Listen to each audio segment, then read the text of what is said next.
తనని క్రిందటిసారి దించడానికి కారణమైంది ట్రంప్‌ని ఈ బ్లాక్ లైవ్స్ అనే కార్యక్రమం. వాస్తవంగా ట్రంప్ హయాంలోనే నల్ల జాతీయులకి ఉద్యోగ, ఉపాధి అవకాశాలు పెంచడం గాని, వాళ్ళకి సంబంధించినటువంటి ఆర్థిక వనరుల ఎదుగుదల గాని చాలా సిన్సియర్‌గా చేశాడాయన.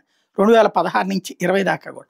కానీ చివర్లో ఒక నల్ల జాతిని ఒక స పోలీస్ అధికారి దొంగతనం చేసి పారిపోయి వస్తుండగా పట్టుకోవడం, అతన్ని నేల మీద పడుకోబెట్టి మోకాలు అతని మెడ మీద వేయటం, అతను గాలి పీల్చుకోలేకపోతున్నానంటం, ఆ తర్వాత అతను చనిపోవడం, మాకు గాలెక్కడ అన్నటువంటి పాయింట్‌ని బేస్ చేసుకున్న నల్లజాతి ఉద్యమం.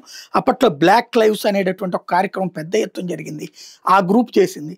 వాళ్ళకి సంబంధించి ఇప్పుడు ఈ తులసి గబార్డ్ వచ్చిన తర్వాత చేసిన దర్యాప్తులో దాని వెనకాల పెద్ద కుట్ర ఉందని తేలింది. ఆఫ్రికా గార్జాకి సంబంధించినటువంటి వాళ్ళు ఇందులో కీలక పాత్రధారులు ఉన్నారు.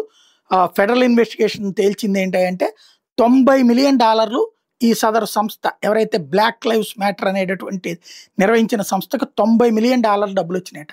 ఆ తర్వాతే అమెరికాలో ఇంత పెద్ద ఇష్యూ చేసిందట. ఆ తర్వాత అదే కారణంగానే ట్రంప్ గద్దె దిగాడు అన్నటువంటి తేలింది ఇప్పుడు.